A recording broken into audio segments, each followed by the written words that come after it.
نحمده ونستعينه ونستغفره ونؤمن به ونتوكل عليه ونعوذ بالله من شرور أنفسنا ومن سيئات أعمالنا. من يهده الله فلا مضل له ومن يضلله فلا هادي له ونشهد أن لا إله إلا الله وحده لا شريك له ونشهد أن سيدنا ونبينا ومولانا محمدا عبده ورسوله أرسله بالحق بشيرا ونذيرا وداعيا إلى الله بإذنه وسراجا منيرا. صلى الله تعالى عليه وعلى آله وأصحابه وسلم تسليما كثيرا كثيرا. أما بعد فأعوذ بالله من الشيطان الرجيم. بسم الله الرحمن الرحيم. وأقيموا الصلاة وآتوا الزكاة. وقال رسول الله صلى الله عليه وسلم: الفرق بين المؤمن والمشرك الصلاة، أو كما قال عليه الصلاة والسلام. اللهم صل على سيدنا محمد وعلى آل سيدنا محمد كما صليت على سيدنا إبراهيم وعلى آل سيدنا إبراهيم إنك حميد مجيد.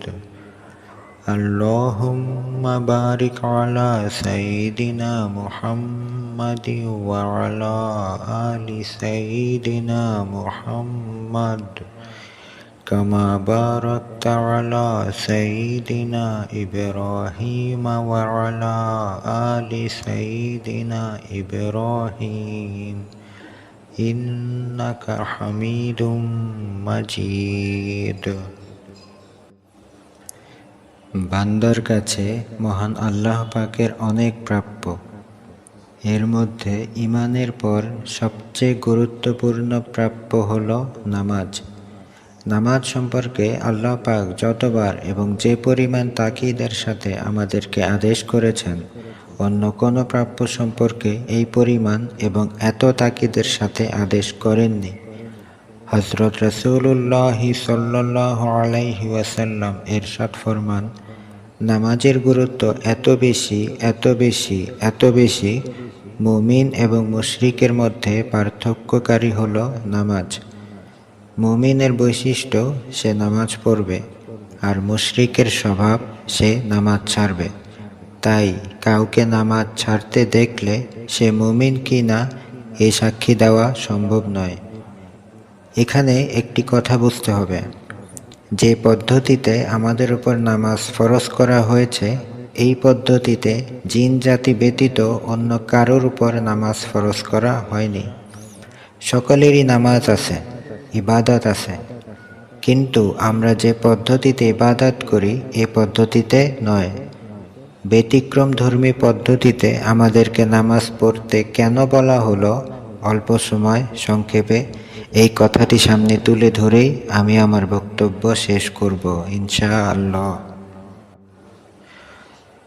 মহান আল্লাহ রব্বুল আলামিন আমাদেরকে সৃষ্টি করেছেন জামিউল মাখলুকাত তথা সৃষ্টির সমষ্টি হিসেবে। নামাজের পদ্ধতি আমাদেরকে যেভাবে দিয়েছেন, এ পদ্ধতির নামাজ হলো জামিউল ইবাদাত তথা ইবাদাতের সমষ্টি। সমষ্টির সাথে সমষ্টির যোগাযোগ থাকাই স্বাভাবিক। প্রেসিডেন্টের সাথে প্রেসিডেন্টের যোগাযোগ থাকে, মন্ত্রীর সাথে মন্ত্রীর থাকে, বিআইয়ের সাথে বিআইয়ের থাকে। আমরা একদিকে সমষ্টি, নামাজ আরেক দিকে সমষ্টি, তাই সমষ্টির সাথে সমষ্টির যোগাযোগ থাকাই স্বাভাবিক। এখন বোঝার বিষয়, আমরা কোন দিকে সমষ্টি, কিভাবে সমষ্টি, আর নামাজ কোন দিকের সমষ্টি ও কিভাবে সমষ্টি। আমাদেরকে বলা হয় জামিউল খলাইক বা জামিউল মাখলুকাত, সমস্ত সৃষ্টির সমষ্টি। কিভাবে হলাম? আজ থেকে প্রায় 1450 বছর আগে সাইয়্যিদিনা আলী মুর্তাজা রাদিয়াল্লাহু তাআলা আনহু কথাটি বলে গেছেন। তার ভাষায়, ও মানুষ, তুমি যদিও তোমাকে দেখো মাত্র 3.5 হাত একটি দেহের মালিক, ছোট্ট একটি মাখলুক, তোমার থেকে আরো বড় বড় বহু মাখলুক আছে। যদিও তুমি ছোট্ট, পুরো সৃষ্টি জগৎ তোমার ভিতরে ঢুকিয়ে দেওয়া হয়েছে। গোটা সৃষ্টি জগতের তুমি মাইক্রো আকার, ছোট করে তোমাকে বানানো হয়েছে। বাস্তবে তুমি সৃষ্টি জগৎ। আমাদেরকে যদি বড় করা হয় সৃষ্টি জগৎ থেকে আরো বড়, তো গোটা সৃষ্টি জগৎ আমাদের মধ্যে দেখা যাবে। যেমন ধরুন, আমরা আমাদের কাছের জগৎ বিশ্বজগতের দিকে তাকালে কোথাও দেখি মরুভূমি, এখানে গাছগাছালি নেই, এখানে ঘাস পর্যন্ত উদিত হয় না। কোথাও দেখি ঘন জঙ্গল, এমন জঙ্গলের কারণে মাটিও দেখা যায় না। যেমন আমাদের দেশের চট্টগ্রাম এবং সিলেটের পাহাড়সমূহ, এত ঘন জঙ্গল আর গাছগাছালি, মাটি পর্যন্ত দেখা যায় না। আবার কোথাও গাছগাছালিও আছে, মাটিও আছে, যেমন আমাদের ঢাকা, গাছগাছালিও আছে, মাটিও দেখা যায়। এই পৃথিবীর দিকে তাকালে কোথাও দেখি মহাসাগর, সাগর, উপসাগর, নদ নদী, খাল বিল ইত্যাদি। আবার কোথাও দেখি পাথর, তো কোথাও দেখি নরম মাটি, কোথাও দেখি গরম পানির ঝর্ণা, আবার কোথাও দেখি ঠান্ডা পানির ঝর্ণা। এই পৃথিবীর দিকে তাকালে কখনো গ্রীষ্মকাল, তো কখনো বর্ষাকাল। বর্ষাকালে পৃথিবী ভেজা, গ্রীষ্মকালে পৃথিবী শুষ্ক। পৃথিবীর দিকে তাকালে পৃথিবীর একটি উপগ্রহ দেখা যায়, চন্দ্র, আরেকটি নক্ষত্র দেখা যায়, সূর্য, যেন দুইটি লাইট। একটি লাইট দিনের বেলায় পৃথিবীকে আলো দেয়, আরেকটি লাইট রাতের বেলায় আলো দেয়। পৃথিবীর দিকে তাকালে কোথাও দেখা যায় দুইটি নদী একত্রিত হয়ে গেছে, কিন্তু মাইলকে মাইল চলে গেছে। একটি নদীর সাথে আরেকটি নদীর পানি মিশে না, অথচ মধ্যখানে কোনো ওয়াল পার্টিশন নেই, কোনো বাঁধ নেই। যেমন বাংলাদেশে প্রধান দুইটি নদী, পদ্মা মেঘনা, একসাথে মিলিত হয়েছে চাঁদপুরের কাছে, একটির পানি আরেকটির সাথে মিশে না। আফ্রিকার মাজমাউল বাহরাইন মাইলকে মাইল চলে গেছে, একটি পানি আরেকটির সাথে মিশে না। চট্টগ্রামের পাশে নাফ নদী আরেক নদীর সাথে মিশেছে, একটির পানি আরেকটির সাথে মিশে না। কুমিল্লা জেলা লাকসাম থানায় গাগুরের খাল ও ডাকাতিয়া নদী একটির সাথে একটি মিশেছে মনোহরগঞ্জের পাশে, মাইলকে মাইল চলে গেছে, একটির পানি আরেকটির সাথে মিশে না, অথচ মধ্যখানে কোনো ওয়াল পার্টিশন নেই। পৃথিবীর কোথাও দেখা যায় মিঠা পানি, যেমন কূপের পানি, নদীর পানি মিঠা। আবার কোথাও দেখা যায় লবণাক্ত পানি, যেমন সাগরের পানি, আর খুলনা এলাকার নদীর পানি লবণাক্ত। এবার আমাদের দেহের দিকে তাকাই। পৃথিবীতে যেমন দেখেছিলাম মরুভূমি, যেমন সাহারা মরুভূমি আফ্রিকায়, গাছগাছালি নেই, তৃণলতা নেই, শুধু ধাঁধা মাটি আর মাটি। আমার আপনার হাতের তালু, পায়ের তালু মরুভূমির ন্যায়, একটি পশম এখানে গজায় না। মরুভূমির নমুনা আমার মধ্যে পাওয়া গেল। সিলেট চট্টগ্রামের পাহাড় ঘন জঙ্গলে ঘেরা, মাটি পর্যন্ত দেখা যায় না। আমার আপনার মাথা এমন ঘন জঙ্গল, চামড়া দেখা যায় না। ঢাকার জমিন, কিছু গাছগাছালিও আছে, আবার মাটিও দেখা যায়। আমার আপনার দেহের অন্যান্য অঙ্গ, কিছু পশমও দেখা যায়, চামড়াও দেখা যায়। পৃথিবীর কোথাও পাথর, তো কোথাও নরম মাটি। আমার আপনার দেহের হাড় এবং দাঁত পাথরের নমুনা, গোস্তগুলো নরম মাটির নমুনা। পৃথিবীর কোথাও মহাসাগর, সাগর, উপসাগর, নদ নদী। আমাদের দেহের ভিতরে অসংখ্য রগ। পৃথিবীর সাগর, মহাসাগর, উপসাগর, নদ নদীর ভিতর দিয়ে পানি চলাচল করে। আমাদের দেহের এই রগের ভিতর দিয়ে লাল রঙের পানি চলাচল করে। যাকে আমরা রক্ত বলি। মহাসাগর, যেমন আমাদের হার্টের সাথে কিছু মোটা মোটা রগের সংযোগ, এগুলো মহাসাগর। এর থেকেই চিকন রগ সাগর, এর থেকে চিকন রগ উপসাগর, আরও চিকন রগ নদী, আরও চিকন রগ খাল। এত সরু রগও আমাদের দেহে আছে, অণুবীক্ষণ যন্ত্র ছাড়া দেখা যায় না। এই সরু রগের ভিতর দিয়েও কিন্তু রক্ত চলাচল করে, আমার আল্লাহর কুদরত। পৃথিবীর এই মহাসাগর, সাগর, উপসাগর, নদ নদীর মধ্যে বিভিন্ন প্রকারের প্রাণী ঘোরাফেরা করে, মাছ ইত্যাদি। আমাদের রগের ভিতরেও দুই ধরনের সেল চলাচল করে, আমরা এগুলোকে রক্তকণিকা বলি। কিছু শ্বেতকণিকা আর কিছু লাল কণিকা। এই নমুনা আমাদের দেহের ভিতরে আছে। পৃথিবীর এই নদ নদীগুলোকে একটার সাথে একটাকে যদি জোড়া দিয়ে লম্বা করা হয়, কয়েক লক্ষ কিলোমিটার হবে। আমাদের দেহের ভিতরের রগগুলোকে যদি বের করে একটির সাথে একটিকে জোড়া দিয়ে লম্বা করা হয়, অ্যানাটমি ডিপার্টমেন্টের ডাক্তাররা বলেন গোটা পৃথিবীকে 3 বার প্যাচ দেওয়া যাবে। এই পরিমাণ রগ একজনের দেহের ভিতরে। এই রগের ভিতর দিয়ে যে রক্ত চলাচল করে, গতি প্রতি মিনিটে 72 বার। টেম্পারেচার যখন দেখে ডাক্তাররা, হাতের কবজির নিচ থেকে হাত দিলেই দেখবেন টিম টিম করে রক্ত চলতেছে মিনিটে 72 বার। গতি কেমন চিন্তা করুন। আমাদের সামনে আলো আসলে আমরা দেখি, আলো চলে গেলে অন্ধকার, কিছু দেখি না। চোখের ভিতরে কালো রঙের ভাতের মারের ন্যায় পিছলা কিছু পানি আছে। গরুর চোখ, মাছের চোখ কাটলে দেখবেন পিছলা কালো রঙের কিছু পানি। চোখের ভিতর এই পানিগুলো যদি ছড়িয়ে পড়ে কিছু দেখা যায় না, জমাট বাঁধলে দেখা যায়। আলো আসা মাত্র একসাথে সব কিছু দেখি, আলো চলে গেলে একসাথে সব কিছু দেখি না। চোখের ভিতরের এই পিছলা পানিগুলো আলো আসা মাত্র এত দ্রুত গতিতে ছড়িয়ে পড়ে যাতে সাথে সাথে দেখা যায়। তার গতি প্রতি সেকেন্ডে 12,000 মাইল, 18,000 কিলোমিটার। যদি আমার আল্লাহ নিয়ন্ত্রণ না থাকতো তো পানিগুলো 1 সেকেন্ডে 18,000 কিলোমিটার দূরে চলে যেত, আমার আল্লাহর কুদরত। পৃথিবী সবসময় ঘুরতেছে, স্থির নেই, প্রতি সেকেন্ডে 20 কিলোমিটার গতিতে। আমি আপনি সবসময় নড়াচড়ায় ব্যস্ত, একেবারে স্থির বডি হইয়া থাকা সম্ভব নয়। যদি আপনাকে বলা হয় খবরদার, এক চুলও নড়তে পারবেন না, আরও বেশি নড়বেন। এই যে এখন আমরা বসে আছি, কারো মাথা নড়তেছে, কারো হাত নড়তেছে, কারো পা নড়তেছে। চেয়ারে বসলে তো পা নড়তেই থাকে। লেখাপড়ার সময় মাথা নড়তেছে, ঠোঁট নড়তেছে, জিহ্বা নড়তেছে, নাড়াচাড়া বন্ধ নেই। পৃথিবীর নড়াচড়া বন্ধ হয়ে গেলে আরেক গ্রহ এসে ধাক্কা মারবে, তো কিয়ামত কায়েম হয়ে যাবে। আমার আপনার দেহের সকল অঙ্গের নড়াচড়া বন্ধ হয়ে গেলে আমার দেহের কিয়ামত চলে এসেছে, আমি মারা গেছি। তো পৃথিবী যেভাবে ঘুরতেছে আমিও এভাবে ঘুরতেছি। পৃথিবীর উপর অংশে 2টি লাইট, চন্দ্র ও সূর্য। আমার দেহের উপর অংশে 2টি লাইট, ডান চোখ ও বাম চোখ। ওই 2 লাইট উদিত হলে আলোকিত হয়ে পড়ে পৃথিবী, অস্ত গেলে অন্ধকারে ছেয়ে যায়। আমাদের ওই 2 লাইট খুললে দেখা যায়, বন্ধ করলে অন্ধকার। এই নমুনাটি আল্লাহ পাক আমাদের ভিতর রেখে দিয়েছেন। পৃথিবীর কোথাও গরম পানির ঝর্ণা, তো কোথাও ঠান্ডা পানির ঝর্ণা। করাচি শহরে দক্ষিণ পশ্চিম কোণে একটি জায়গা আছে, জায়গার নাম হলো হাব। এখানে একটি ঝর্ণা আছে, একেবারে টাটকা গরম পানির ঝর্ণা, সবসময় গরম পানি পড়তেছে। আমার আপনার প্রস্রাব গরম পানির ঝর্ণা, আবার মুখের পানি এটা ঠান্ডা পানির ঝর্ণা। প্রস্রাবের ন্যায় মুখের পানি এত গরম হয় না। পৃথিবীতে 2 নদী, 2 সাগর একত্রিত হয়ে মাইলকে মাইল চলে যায়, একটির পানি আরেকটির সাথে মিশে না, অথচ মধ্যখানে ওয়াল পার্টিশন নেই। আমার আপনার মুখ নামে একটি নদী, নাক নামে আরেকটি নদী, 1.5-2 ইঞ্চির ভিতরে গিয়ে কিন্তু মিলিত হয়ে গেছে।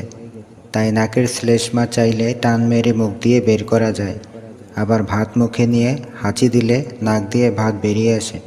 তার মানে ভিতরে 2টা এক হয়ে গেছে, যোগাযোগ আছে।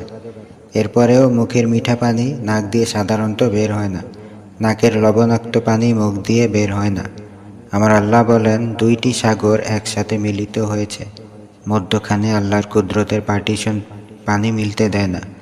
আল্লাহ পাক বলেন, বান্দা, তোমার দিকে তাকিয়ে দেখো, তোমারও দুই সাগর একসাথে মিলিত হয়ে গেছে। লবণাক্ত পানি নাকের, মিঠা পানি মুখের, একসাথে মিলিত হয় না। আল্লাহর কুদরত বাধা দিয়ে রাখে। আমার আল্লাহর কুদরত বাধা দিয়ে রেখেছে। পৃথিবীর এই নমুনাটা আমার ভিতরে আছে। পৃথিবীর কোথাও লবণাক্ত পানি, যেমন সাগরের পানি, খুলনা এলাকার নদ নদীর পানি, আবার কোথাও মিঠা পানি, যেমন পদ্মা মেঘনার পানি মিঠা, কর্ণফুলীর পানি মিঠা, যমুনার পানি মিঠা। আমার আপনার মুখের পানি মিঠা, নাকের পানি লবণাক্ত, প্রস্রাবিত পানি লবণাক্ত। এই নমুনাটা আমার আপনার ভিতরে রেখে দিয়েছেন। গ্রীষ্মকালে পৃথিবী শুকনা, বর্ষাকালে ভেজা, গরমকালে আমার আপনার দেহ প্রায় থাকে ভেজা, ঘাম বেরিয়ে ভিজে থাকে, শীতকালে থাকে শুষ্ক। এই নমুনাটা আমার আপনার ভিতরে আল্লাহ পাক রেখে দিয়েছেন। এভাবে পুরো সৃষ্টি জগতের দিকে তাকাইলে যা কিছু দেখবেন সব কিছু আমার আপনার ভিতরে আছে। তাহলে আমরা সৃষ্টির সমষ্টি হলাম। সংক্ষেপে বললাম, আশা করি বুঝে এসে গেছে। এবার আসুন নামাজ। নামাজ ইবাদতের সমষ্টি। ইবাদত কার নাম? মহান আল্লাহ পাকের দরবারে দাঁড়িয়ে থাকা। লক্ষ কোটি ফেরেশতা মহান আল্লাহ পাকের দরবারে দাঁড়িয়ে আছেন ইবাদতের জন্য। ইবাদত কার নাম? মহান আল্লাহর সামনে রুকু করা। লক্ষ কোটি ফেরেশতা, লক্ষ কোটি মাখলুক মহান আল্লাহর সামনে রুকু অবস্থায় আছে, এরা সোজা হয় না। সিজদা করার নাম ইবাদত। লক্ষ কোটি ফেরেশতা, লক্ষ কোটি মাখলুক মহান আল্লাহর সামনে সিজদারত আছে, এরা মাথা তোলে না। তাফসিরে রুহুল বয়ানে আছে, আমরা যেভাবে মসজিদের ছাদকে গম্বুজ দিয়ে সাজাই, চোকা চোকা কিছু গম্বুজ থাকে, আরশে মুআল্লাকেও মহান আল্লাহ পাক এভাবে গম্বুজ দিয়ে সাজিয়েছেন। এক একটি গম্বুজের আয়তন কত? তাফসিরে রুহুল বয়ানে লেখে, একটি বিশাল মাঠ, যে মাঠের মধ্যখানে দাঁড়াইয়া চতুর্দিকে তাকাইলে কিনারা দেখা যায় না। মাঠটি কত বড় হবে? এই মাঠের মধ্যখানে যদি কলম দিয়ে একটি বিন্দু দেওয়া হয়, মাঠের বড়ত্বের সামনে বিন্দুর কোনো অস্তিত্ব থাকবে? থাকবে না। আরশে মুআল্লার একটি গম্বুজের ভিতরে যদি 7 তবক জমিন ও আসমান ঢুকিয়ে দেওয়া হয়, এমন বিন্দুর মতো এগুলোর কোনো অস্তিত্ব থাকবে না। কত বড় এই গম্বুজ চিন্তা করুন। 7 তবক জমিন ও আসমান, শুনতে তো ছোট শোনা যায়, আসলে এগুলো কত বড়। আমরা যে গ্রহে বসবাস করছি, গ্রহটির নাম পৃথিবী। আয়তন 20 কোটি বর্গ মাইল। এই পৃথিবীটি আরও কিছু গ্রহ নিয়ে যে জগতে ভাসমান, এই জগৎকে বলা হয় সৌরজগৎ। 8-9টি গ্রহ, কিছু উপগ্রহ, অনেকগুলো ধূমকেতু নিয়ে সৌরজগৎ গঠিত। এক কথায়, সূর্যের আলো যতদূর পর্যন্ত যায় ততদূর পর্যন্ত হলো সৌরজগৎ। চিন্তা করুন সৌরজগৎ ঠিক কত বড় হবে। আবার এই সৌরজগৎ যে জগতে ভেসে বেড়াচ্ছে, ওই জগৎকে বলা হয় গ্যালাক্সি। বিজ্ঞানীরা বলেন 15,000 কোটির অধিক সৌরজগৎ মিলে একটি গ্যালাক্সি গঠিত হয়। এবার চিন্তা করুন গ্যালাক্সিটি কত বড়। তাও এই সৌরজগৎগুলো একটি আরেকটির সাথে লেগে নেই। একটি সৌরজগৎ থেকে আরেকটি সৌরজগতের দূরত্ব বিজ্ঞানীরা মাপ দিয়ে বের করেছেন 33 লক্ষ আলোকবর্ষ। কী অর্থ? আলোর গতি প্রতি সেকেন্ডে 3 লক্ষ কিলোমিটার। প্রতি সেকেন্ডে 3 লক্ষ কিলোমিটার গতিতে যদি আলো সামনের দিকে চলতে থাকে, সেকেন্ড নয়, মিনিট নয়, ঘন্টা নয়, দিন নয়, সপ্তাহ নয়, মাস নয়, বছর নয়, দীর্ঘ 33 লক্ষ বছর যাবৎ চলতে থাকলে যত দূরে পৌঁছবে, একটি সৌরজগৎ থেকে আরেকটি সৌরজগৎ এত দূরে দূরে অবস্থান করে। এবার চিন্তা করুন গ্যালাক্সিটি কত বড়। আবার এই গ্যালাক্সি যে জগতে ঘুরে বেড়াচ্ছে, ওই জগৎকে বলা হয় গ্যালাক্সি গুচ্ছ। বিজ্ঞানীরা বলেন 15,000 কোটির অধিক গ্যালাক্সি মিলে একটি গ্যালাক্সি গুচ্ছ গঠিত হয়। গ্রহের তুলনায় সৌরজগতের দূরত্ব যে পরিমাণ বেশি, সৌরজগতের তুলনায় গ্যালাক্সির দূরত্ব এর থেকে আরও কোটি কোটি পরিমাণ বেশি। এবার চিন্তা করুন গ্যালাক্সি গুচ্ছ কত বড় হবে।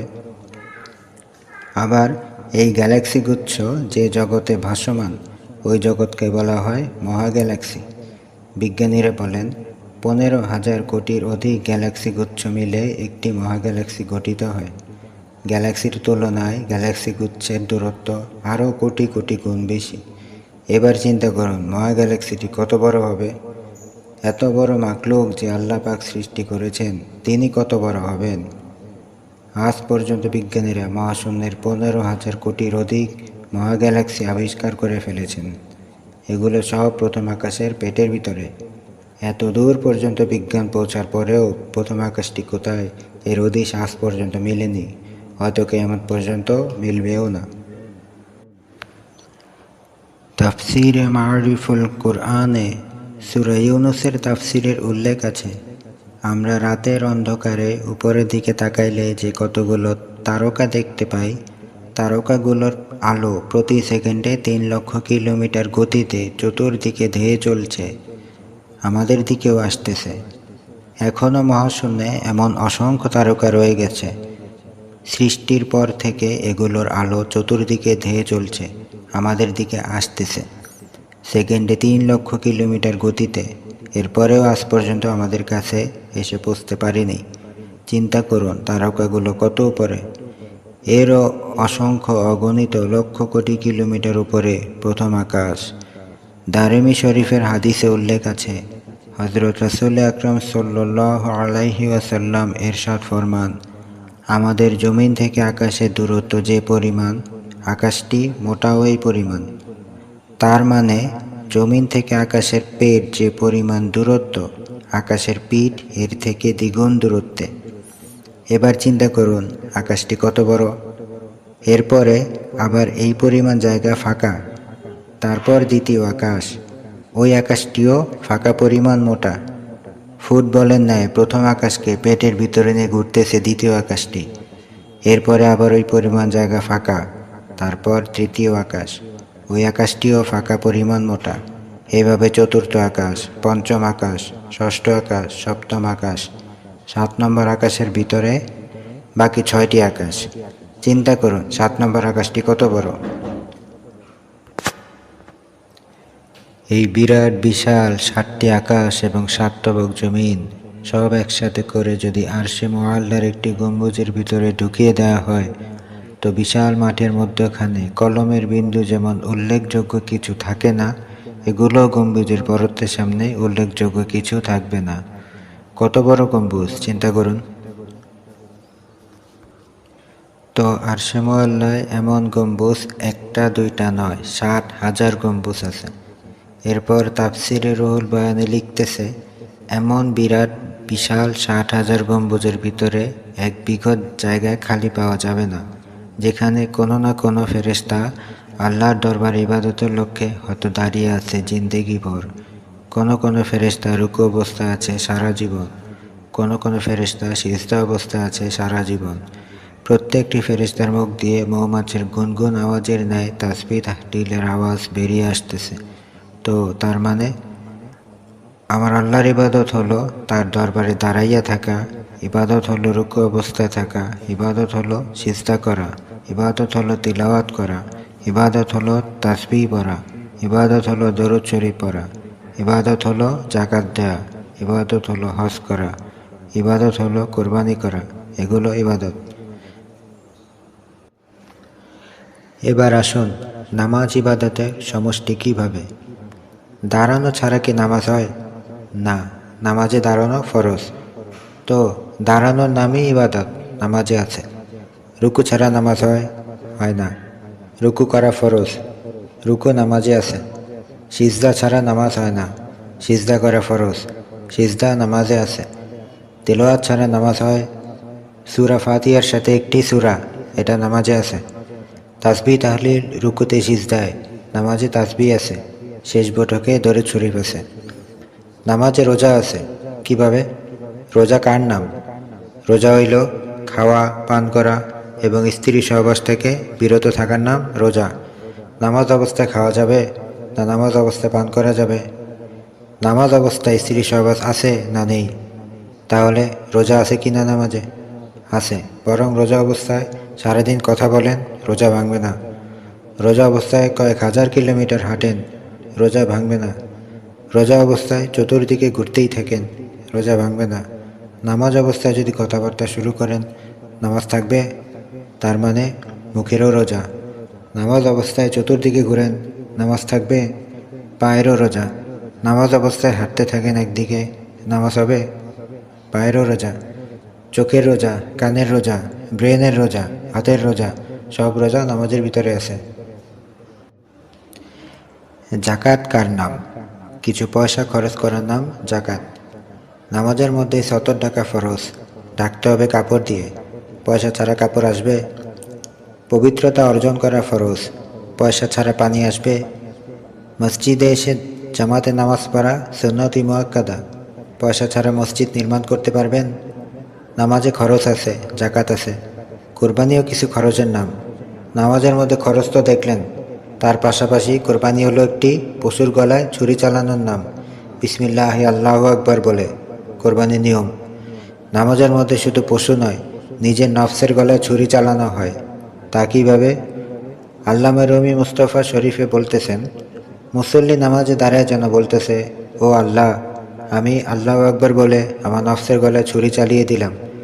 এখন আমার চোখ আছে, চোখের গলায় ছুরি, সিজদার জায়গা ছাড়া অন্যদিকে তাকাবে না। আমার জবান আছে, জবানের গলায় ছুরি, তোমার সাথে কথাবার্তা বলা ছাড়া কারো সাথে কথাবার্তা বলবে না। আমার ব্রেইন আছে, ব্রেইনের গলায় ছুরি, তোমার চিন্তা ভাবনা ছাড়া অন্য কোনো চিন্তা জিকির করবে না। আমার পায়ের গলায় ছুরি, হাঁটাহাঁটি করবে না। হাতের গলায় ছুরি, বেঁধে রেখে দিয়েছি, নড়াচড়া করবে না। আমার পরিবার পরিজনের গলায় ছুরি, দোকানপাটের গলায় ছুরি, ব্যবসা বাণিজ্যের গলায় ছুরি, চাকরি বাকরির গলায় ছুরি, চাষাবাদের গলায় ছুরি, সব কিছুর গলায় ছুরি মেরে, বুকে লাথি মেরে তোমার দুয়ারে এসে ধর্ণা দিয়েছি। আল্লাহু আকবার বলে নিজের নফসের গলায় ছুরি চালিয়ে দিলাম। নিজের নফসের কোরবানি পেশ করে দিলাম নামাজের মধ্যে। তো নামাজেও কোরবানিও পাওয়া গেল। হজ কার নাম? বাইতুল্লাহ চতুর্দিকে ঘোরা, সাফা মারোয়ায় দৌড়াদৌড়ি করা, সাফায় গিয়েও বাইতুল্লাহর দিকে তাকিয়ে দোয়া করা, মারোয়ায় গিয়েও বাইতুল্লাহর দিকে তাকিয়ে দোয়া করা। এক কথায় বাইতুল্লাহর ইজ্জত সম্মান হলো হজের মূল রূপ। নামাজে যদি বাইতুল্লাহর দিকে ফিরে না দাঁড়ানো হয় তো নামাজ হয়? বাইতুল্লাহর দিকে ফিরতে হবে এখানেও। কেন? আমাদের সৃষ্টির মূল উৎস কিন্তু বাইতুল্লাহ। যেখানে সৃষ্টির মূল উৎস, ওইখানের সাথে মানুষের আন্তরিকতা থাকা, আকর্ষণ থাকা স্বাভাবিক। শলাকা চুম্বকের মধ্যখানে সুতা দিয়ে বেঁধে ঝুলাইলে দেখবেন তার মাথা হয়ে গেছে উত্তর দিকে। আপনি ঠেলে অন্যদিকে করে দেন, সে নিজে নিজে ঘুরে আবার উত্তর দিকে ঘুরবে। কেন? চুম্বকের মূল পাহাড় পৃথিবীর উত্তর মেরুতে। তাই চুম্বককে যেখানেই নিয়ে আসা হোক না কেন, সে তার স্বজাতিকে ভুলতে পারে না। তার মূল যেহেতু উত্তর মেরুতে, সে তার চেহারা উত্তর দিকেই করে রাখে। নামাজি বান্দা যেন বলতেছে, ও কাবা শরীফ, তুই আমার সৃষ্টির মূল উৎস, এখান থেকে আমার সৃষ্টি। আমি তোর থেকে যত দূরেই বসবাস করি না কেন, আমি সবসময় তোর দিকে ফিরে আমার মাওলাকে সিজদা করি। তো নামাজের মধ্যে বাইতুল্লাহর সম্মান পাওয়া গেছে। এইভাবে সকল ইবাদত নামাজের ভিতরে আছে। তাই নামাজ হলো ইবাদতের সমষ্টি। আমরা এক সমষ্টি, নামাজ আরেক সমষ্টি। সমষ্টির সাথে সমষ্টির সম্পর্ক। আমাদের দেশে এক জমিদার ছিল মন্দার। মেয়ের বিয়ে, এক ব্যক্তি মেয়ের বিয়ের প্রস্তাব নিয়ে আসছে এক হাফেজ সাহেবের সাথে। তখনকার যুগে হাফেজ হওয়া বড় কঠিন ছিল, অনেক আগের কথা। মন্দার ধনী মানুষ জমিদার, তবে মূর্খ, ভাষা টাষাও ঠিক নেই। হাফেজকে বলতো হাদিস। তো বলে, আমি এক মন্দার, দরকার আরেক মন্দার, আমি হাদিস কি করতাম? মন্দারের সম্পর্ক মন্দারের সাথে হবে, জমিদারের সম্পর্ক জমিদারের সাথে হবে। তো আমরা এক সমষ্টি, নামাজ আরেক সমষ্টি। দুই সমষ্টির মধ্যে সম্পর্ক হয় স্বাভাবিক। তো এক সমষ্টিকে মহান আল্লাহ পাক আরেক সমষ্টি দিয়ে দিলেন। দুই সমষ্টি মিলে সামনে অগ্রসর হও, জান্নাতে পৌঁছবে। এবার আসুন, নামাজে আসার পূর্বে গোসল ফরজ হলে গোসল, অজু ফরজ হলে অজু করা লাগে। গোসল আর অজুতে শরীর ভিজে না শুকায়? ভিজে। নামাজে বান্দা যেন বলে, আল্লাহ, বর্ষাকালে তোমার পৃথিবীতে বৃষ্টি হয়, পৃথিবী ভিজা থাকে, আমিও সেই নমুনা তোমার দরবারে হাজির হয়ে গেছি, যেহেতু সৃষ্টি জগতের নমুনা আমাকে বানাইয়াছ। এরপরে তাকবীরে তাহরিমার সময় হাত তুলে, পৃথিবীতে লক্ষ কোটি গাছ আমার আল্লাহর দরবারে দাঁড়িয়ে আছে। মাটির নিচে মূল, এরপরে কাণ্ড, তারপরে শাখা, তারপরে প্রশাখা, তারপরে উপশাখা। আমাদেরও যেন দুইটি মূল, আমাদেরও দুইটি মূল, উপমূল, 2 মূল তো পা, পায়ের পাতার সামনে কতগুলো আঙ্গুল, উপমূল, এটা নিচে, মধ্যখানে কাণ্ড, এরপরে 2 হাত, শাখা, আঙ্গুলগুলো প্রশাখা। এই নিয়ে যেন গাছের নমুনা ধরে দাঁড়িয়ে গেলাম যে আল্লাহ, সৃষ্টি জগতের নমুনা আমাকে বানিয়েছ। তোমার জগতে অসংখ্য গাছগাছালি তোমার সব সময় তোমার দরবারে দাঁড়ায় আছে। আল্লাহ, আমি ওদের নমুনা ধরে তোমার দরবারে দাঁড়িয়ে গেলাম। আমি যতই চেষ্টা করি, আমার আল্লাহ যদি আমাকে তৌফিক না দেন, আমার পক্ষে নামাজে দাঁড়ানো সম্ভব হবে না, মোটেও সম্ভব না। কৃতিত্ব আমার না, আমার আল্লাহর। তাই দেখা গেছে এক ব্যক্তি দেখে তার গরুর বাছুরকে মসজিদের মুয়াজ্জিন সাহেব পিটাইতেছে মসজিদের সামনে। মালিক বলতেছে, মুয়াজ্জিন সাহেব, ব্যাপার কি, বাছুরে পিটাইতেছেন? মসজিদের ভিতরে গিয়ে দেখুন না কি করছে। পায়খানা প্রস্রাব করে মসজিদ নাপাক করে ফেলছে। তো বাছুরের মালিক জবাব দেয়, বুঝেন না, এটা তো গরু, এই জন্য মসজিদে ঢুকছে। আমাকে জীবনে দেখেছেন মসজিদে ঢুকতে? সে মানুষ, সেই জন্য ঢোকে না। তাকে কে ঢুকতে দেয় না? আল্লাহ। গোলাম আর মনিব বাজারে গেছে। ফেরার পথে আজান হচ্ছে, মাগরিবের নামাজ। গোলাম পাক্কা নামাজি। মনিব, আল্লাহ মাফ করুক, পশ্চিম দিকে ফিরে আসারও খায় না। গোলাম বলে, মনিব, আজানের আওয়াজ আসতেছে, আমি নামাজটা পড়ে আসি। ঠিক আছে, যাও, তাড়াতাড়ি আসবে। গোলাম যে মসজিদে ঢুকেছে, আর বের হওয়ার নাম নেই। অপেক্ষা করতে করতে মনিব গেছে দেখতে গোলাম কি করে, বের হয় না কেন। তাও মসজিদে ঢোকে না, জানালা দিয়ে বাইরে থেকে উকি মারে। তা মসজিদে ঢুকবে কি করে? মসজিদে রহমত আর বরকতের গোডাউন। যার কপাল পুড়ছে রহমত বরকত থেকে বঞ্চিত, এ কি মসজিদে ঢুকতে পারবে? না। যদি কারোর সাথে আপনার শত্রুতামি হয়, তখন আপনি কি বলেন? তোমার চেহারা আমি দেখতে চাই না, আমার বাড়ির ধারে কাছে তুমি কদম রাখবে না, বলে কি না? মহান আল্লাহ পাকও যদি কাউকে অপদস্থ করেন, তো তার চেহারা আমি দেখতে চাই না। আমার ঘর মসজিদের ধারে কাছে আসবি না। এখন মসজিদে ঢুকতে দেয় না, জানালা দিয়ে উকি মারে আর বলে, ও গোলাম, এতক্ষণ কি করো, বের হও না কেন? গোলাম জবাব দেয়, মনিব, আমাকে বের হতে দেয় না। বলে কি, তুই গোলাম আমার, কার এত স্পর্ধা, তোকে বের হতে দেয় না? গোলাম জবাব দেয়, মনিব, যে আপনাকে ঢুকতে দেয় না, সে আপনাকে বের হতে দেয় না। তাহলে নামাজে এসে দাঁড়ানো আমার কৃতিত্ব, আমার মহান আল্লাহর এহসান।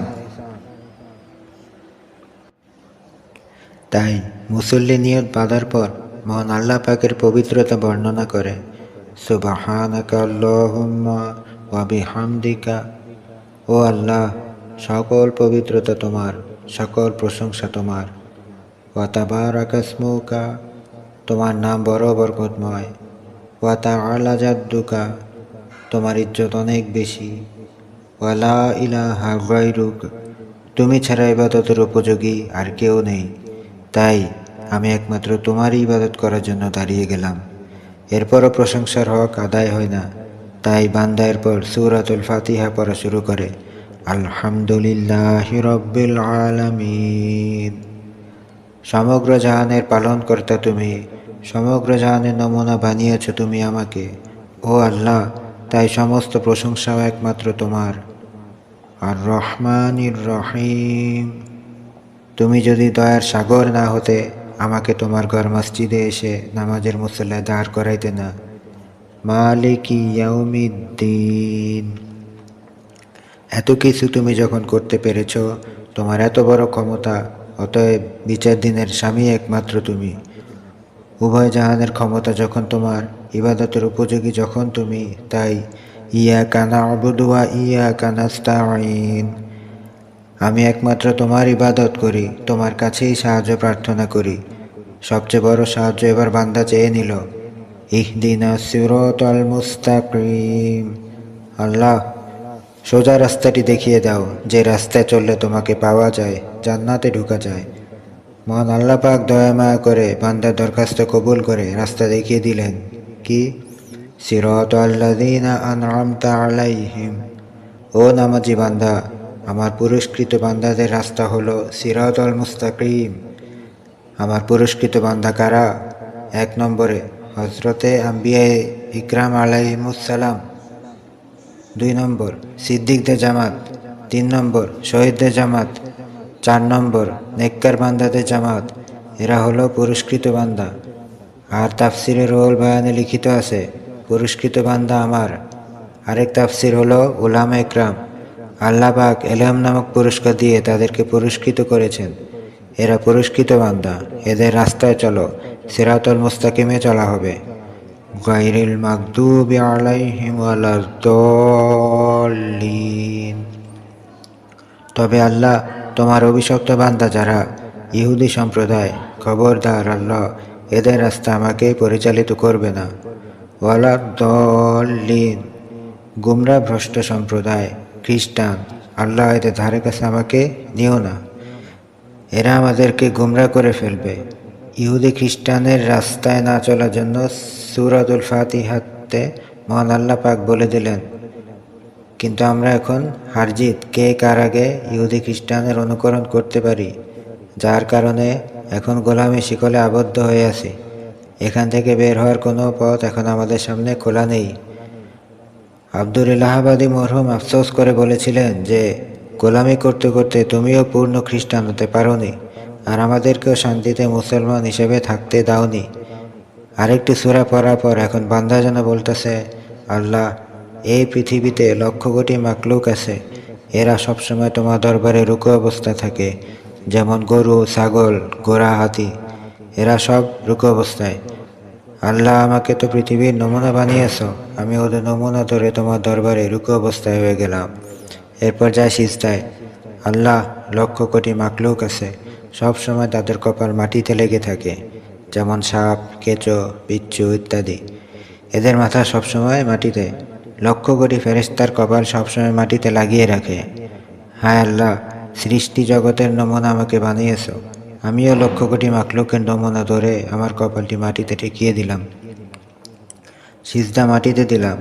আসলে কোথায় দেই? আমার আল্লাহ বলেন, বান্দা, বাহ্যিক দৃষ্টিতে যদিও দেখতে দেখা যায় তোমার কপাল মাটিতে পড়ে আছে, আমি আল্লাহ তোমার ইশকে মোহাব্বত আর প্রেম প্রীতি, মায়া মমতার আকর্ষণ দিয়ে টেনে তোমার কপালকে আমার আরশে মুআল্লায় নিয়ে আসি। বাস্তবে তোমার কপাল তখন মাটিতে থাকে না, আরশে মুআল্লায় আসে। শুধু আরশে মুআল্লায় নয়, আমি আল্লাহর কুদরতি কদমের মধ্যে ঠেকাইয়া দিই।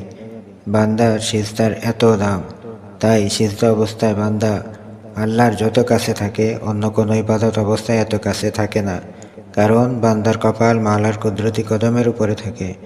হযরত শাহফুদুর রহমান গাইজি মুরাদাবাদী রহমাতুল্লাহ আলাইহি বলেন, যখন আমি সিজদায় যাই, আমার অনুভব হয় আমার আল্লাহ যেন আমার পিঠের উপরে তিতির হাত বুলাইয়া থাকেন এবং বলতে থাকেন, বান্দা, আমার কুদরতি কদমে বুঝি সিজদা করতেছ?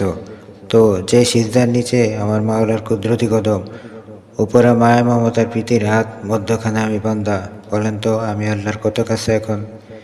এভাবে আরেক রাকাত শেষ করে বান্দা বসলো তাশাহুদ পড়বে, নীরবে যেন বলতেছে, আল্লাহ সৃষ্টি জগতের নমুনা আমাকে বানিয়েছ, তোমার সৃষ্টি জগতে লক্ষ কোটি পাহাড় অটল নড়চড় বন্ধ করে তোমার দরবারে বসে আছে, আমিও তাদের নমুনা ধরে তোমার দরবারে বসে গেলাম। নামাজ এখন শেষের দিকে, বান্দা একটু পরেই বিদায় নিবে, তাই বিদায়কালে বলছে, আত্তাহিয়াতু লিল্লাহি ওয়াসসালাওয়াতু ওয়াত-তাইয়্যিবাত। ও আল্লাহ, আমার দৈহিক, শারীরিক, আর্থিক যত প্রকার ইবাদত আছে, সকল ইবাদতের হাদিয়া তোমার দরবারে পেশ করে দিলাম।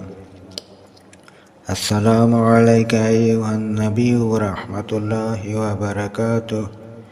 বান্দা নীরবে যেন বলে, ও আল্লাহ, এত সুন্দর নিয়ম পদ্ধতি তোমার দরবারে হাজিরা দেওয়ার তোমার নবীর মাধ্যমে পেয়েছি। নবীর কোরবানি আর ত্যাগ না থাকলে আমি কখনো পেতাম না, তাই তোমার নবীর হক আমার উপরে আছে।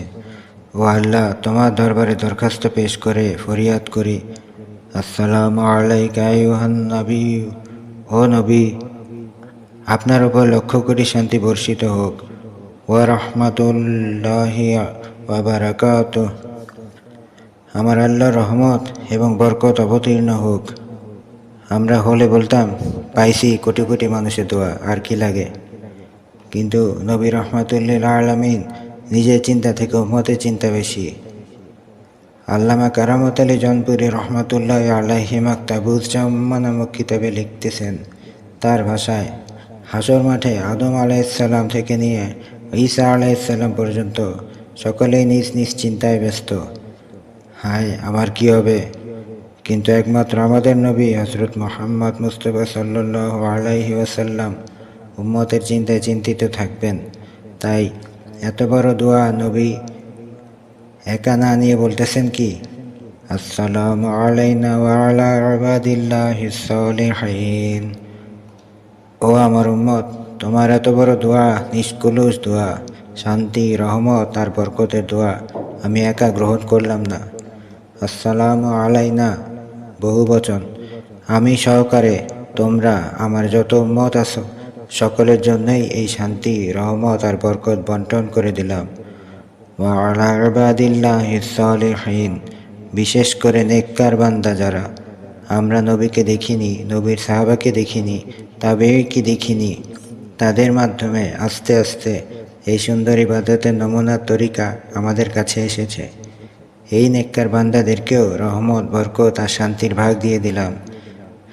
আসসালামু আলাইনা ওয়া আলা ইবাদিল্লাহিস সালিহিন। নামাজ শেষের পথে আমার যে ইমান মজবুত না থাকলে আল্লাহর ঘর মসজিদে এসে আল্লাহকে সিজদা দিতাম না, নামাজ পড়তাম না।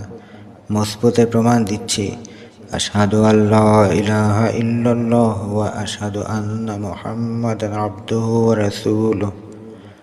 আল্লাহ, আমি শেষ পর্যায়ে এসে আবার সাক্ষ্য দিচ্ছি, তুমি ছাড়া ইবাদতের উপযোগী আর কেউ নয়। তাই সমস্ত ইবাদত একমাত্র তোমার। নবীর মাধ্যমে পেয়েছি সুন্দর ইবাদত।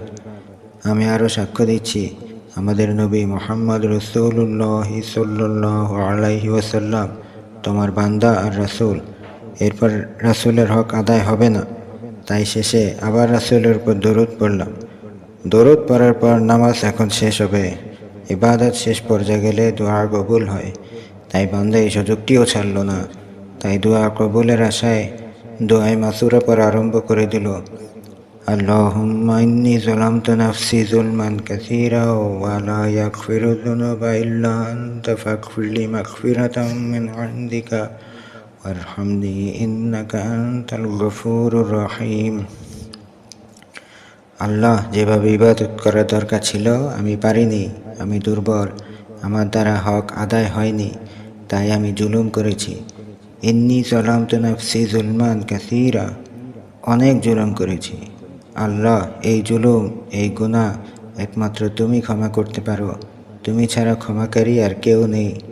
লা ইয়াগফিরু যুনুবা ইল্লা আনতা, অতএব আমি তোমার কাছে ক্ষমা প্রার্থনা করি। ফাগফিরলি মাগফিরাতাম মিন ইনদিক, তোমার পক্ষ থেকে আমি ক্ষমা প্রার্থনা করি। এভাবে দোয়া শেষ করে সালাম ফিরাইল। জামাতে নামাজ পড়লাম। যদি অন্য মুসল্লিরা মসজিদে কেউ না আসতো, আমি একা পড়তাম, জমাত তো হইতো না। তো তারা আসতে, তাদের অবদান আমার উপরে। তো এখন সালাম দিচ্ছি, আসসালামু আলাইকুম ওয়া রাহমাতুল্লাহ। ও আমার ডান দিকের মুসল্লি ভাইয়েরা, তোমাদের উপর অসংখ্য অগণিত শান্তি বর্ষণ হোক এবং আল্লাহর রহমত নাজিল হোক। এর পাশাপাশি আমার ডান দিকের আমার রক্ষক ফেরেশতা, আমার বডিগার্ড কিছু ফেরেশতা আছে, কমপক্ষে 6 জন সবসময় থাকে। এই 6 জন ফেরেশতা আমাকে রক্ষণাবেক্ষণ করে, না হয় আমি যখন ঘুমিয়ে পড়ি আমার চোখ বন্ধ, দেখি না। নাকের ছিদ্র খোলা, কানের ছিদ্র খোলা, অনেকে আবার হা করেও ঘুমায়। এই সময় যদি ইঁদুর মুখ দিয়ে ঢুকতে চায়, কোনো বাধা আছে? টিকটিকি ঢুকতে চাইলে বাধা নেই, তেলাপোকা ঢুকতে চাইলে বাধা নেই, পিপিলিকা নাক দিয়ে কান দিয়ে ঢুকতে চাইলে কোনো বাধা আছে? কিন্তু ঘুমন্ত অবস্থায় আজ পর্যন্ত শুনেছেন বা পত্রপত্রিকায় দেখেছেন যে ঘুমন্ত অবস্থায় এক ব্যক্তির মুখ দিয়ে ইঁদুর ঢুকে গেছে? দেখেননি। তেলাপোকা ঢুকেছে, নাক দিয়ে পিপিলিকা ঢুকেছে, শোনেন নাই। কে বাধা দেয়? আমার বডিগার্ড 6 জন ফেরেশতা আল্লাহ পাক নির্ধারিত করে রেখেছেন, তারা বাধা দিয়ে রাখছে। ওই দূর, খবরদার, আল্লাহর বান্দা ঘুমাইতেছে, ডিস্টার্ব করবি না, মুখ দিয়ে ঢুকতে পারবি না, আমরা আছি প্রস্তুত। ও তেলাপোকা, ও পিপিলিকা, ও পোকামাকড়, খবরদার, নাক দিয়ে, মুখ দিয়ে, কান দিয়ে ঢুকতে পারবি না। আমার আল্লাহর বান্দা ঘুমায়, আরামে যাতে ঘুমাইতে পারে আমরা তার পাহারাদারি করতেছি। এদিকে আসার অনুমতি এখন তোদের নেই, ওদেরও হক আছে। তাই সালামের সময় তাদেরও নিয়ত, এদেরকে হাফাজা বলা হয়। হেদায়া খুলে দেখুন, লেখা আছে হাফাজা নিয়ত করতে হয়। ও আমার বডিগার্ড ফেরেশতারা, আপনাদের পাহারাদারের কারণে আমি নিরাপদে নামাজটা পড়তে পারছি। তাই আপনাদের উপরও শান্তি ও রহমত অবতীর্ণ হোক। এভাবে নামাজ শেষ করলাম।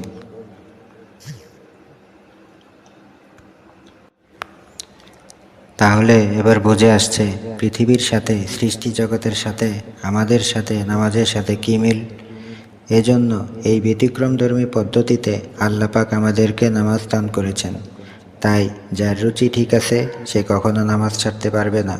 যার রুচি নষ্ট হয়ে গেছে তো সে নামাজ ছেড়ে দিবে।